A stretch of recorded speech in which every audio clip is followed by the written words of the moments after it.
कामयार जब नशे की हालत में होता है तो उसको फारिया घर छोड़ने आ जाती है और आयरा को ये देख के बहुत गुस्सा आता है और आयरा तो कामयार को अपने कमरे से बाहर निकाल देती है। और जब वो सुबह के टाइम उसे उठाना चाहती है तो उसके मुंह पर पानी फेंक देती है। इस हरकत पर कामयार को बहुत गुस्सा आ जाएगा और वो आयरा से कहेगा कि ये क्या हरकत थी और उसका बाजू मरोड़ेगा।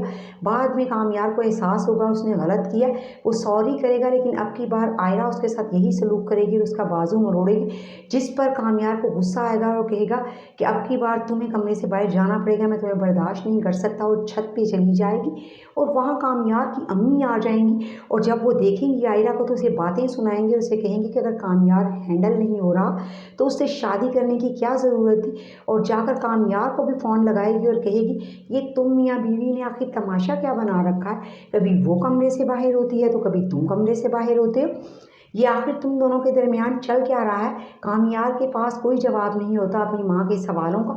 उधर आयरा जाती है अपनी दादी के पास और उनसे डिस्कस करती है कि ये क्या बात है कि कामयार की अम्मी मुझे जुमा जुमा 2 दिन हुए हैं कामयार की और मेरी शादी को, अगर हमारे ताल्लुकात ख़राब हैं तो वो मुझे हर वक्त ताने ही देती हैं, जलील करती हैं। दादी फिर आयरा को बताती हैं कि ये शुरू से ऐसी ही है, इसके साथ तो मैं ही गुजारा कर रही हूँ बस, और इसको समझाएं भी तो इस पर कोई फ़र्क नहीं पड़ता, इसलिए उसे उसके हाल पर छोड़ दो और मैं कामयार से बात करूंगी। और जब कामयार आता है तो दादी उसे कहती है कि आयरा तुम्हारी बीवी है, इसे इस तरह कमरे से निकाल देना क्या अच्छा लगता है, और उसके साथ अपना रवैया भी दुरुस्त करो, उसका ख्याल रखो। इस पे कामयार कहेगा कि ये चीज़ें अब मेरे इख्तियार में नहीं है दादी, मैं आपको सच बताऊं तो दिल में उतरने की कोई वजह नहीं होती, लेकिन दिल से जाने की हज़ार वजूहात, हज़ार बहाने हो सकते हैं जो कि मेरे और आयरा के दरमियान मौजूद हैं।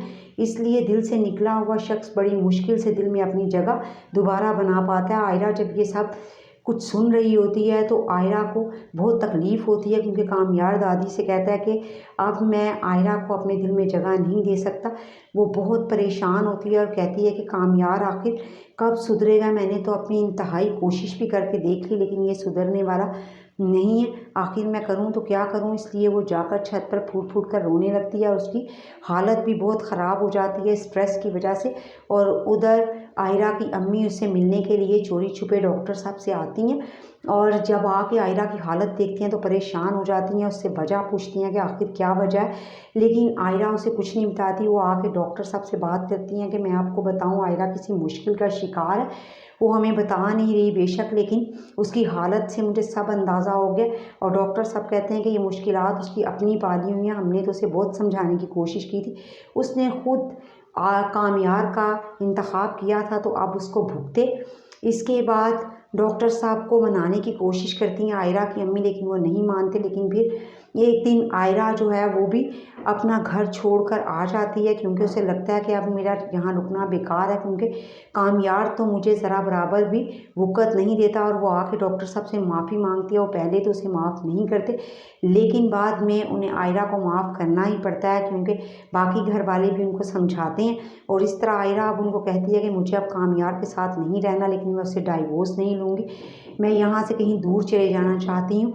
और उसके बाबा उसे कहते हैं कि मैं तो पहले भी तुम्हारे साथ था और अब भी तुम्हारे साथ हूँ, तुम जैसा कहोगी वैसा कर लेना, जैसी तुम्हारी मर्ज़ी। और वो जब एयरपोर्ट के लिए निकलती है बाहर जाने के लिए तो उधर घर में जो उसके बहन भाई होते हैं फलक और भाई, वो कॉल करके बता देते हैं कामयार को और उसे कहते हैं कि अगर तुम रोकना चाहते हो तो रोक लो, वो हमेशा हमेशा के लिए यहाँ से जा रही हैं। कामयार को तो पहले ही आयरा के जाने के बाद एहसास हो चुका होता है, वो पहले ही सोच रहा होता है कि मैंने गलत किया, इसलिए मैं आयरा को लेकर आऊँगा। लेकिन जैसे ही वो ये खबर सुनता है तो वो जल्दी से अपनी गाड़ी स्टार्ट करता है, लेकिन बदकिस्मती से उसकी गाड़ी रास्ते में ख़राब हो जाती है और वो फिर गाड़ी ठीक नहीं करवाता, बल्कि वो जल्दी से रिक्शा करवाता है और एयरपोर्ट पहुंचता है और आयरा को जहाज़ में बैठने से पहले ही रोक लेता है और उससे बात करता है कि तुम प्लीज़ मुझे माफ़ कर दो, मैं जानता हूँ कि मैंने तुम्हारे साथ बहुत गलत किया है।